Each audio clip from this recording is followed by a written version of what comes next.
Today we're going to take a look at a pair of speakers that are a little bit closer to home, at least for me.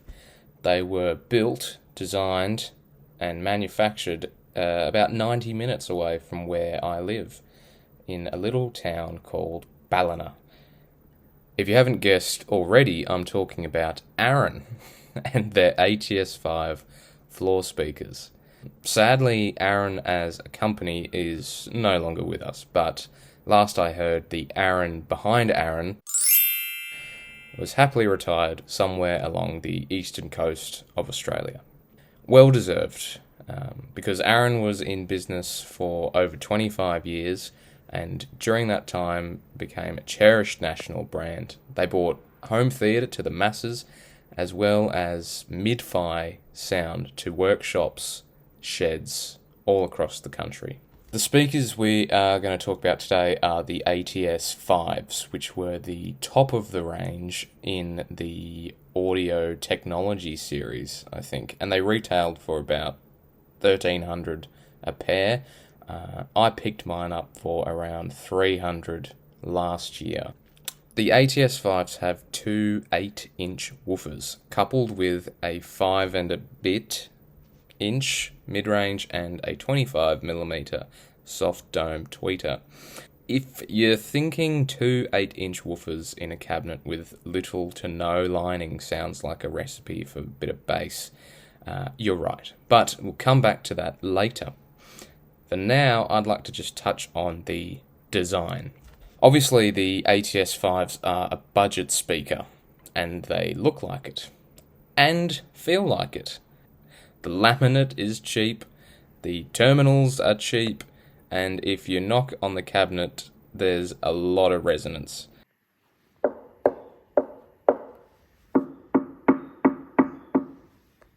They do weigh a fair bit though. They tip the scales at around 23 kilos, but they really do just look like a speaker, any speaker, but they're tough.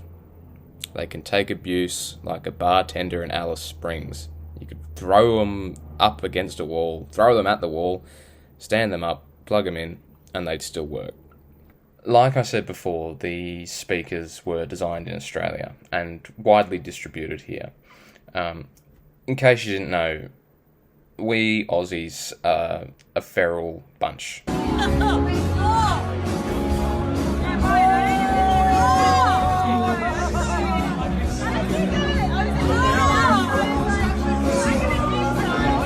Okay, if you go on Marketplace or Gumtree and look at any of the used Aarons for sale, you will not find one that doesn't have water damage, chipped laminate, dented cones, torn surrounds.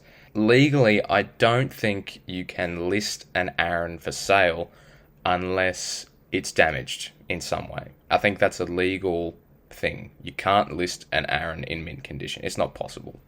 That's not to say that they are without their flaws. They do have flaws. Common criticism of Aarons include a lack of cabinet bracing and lining, cheap crossover components, and a destined-to-fail tweeter.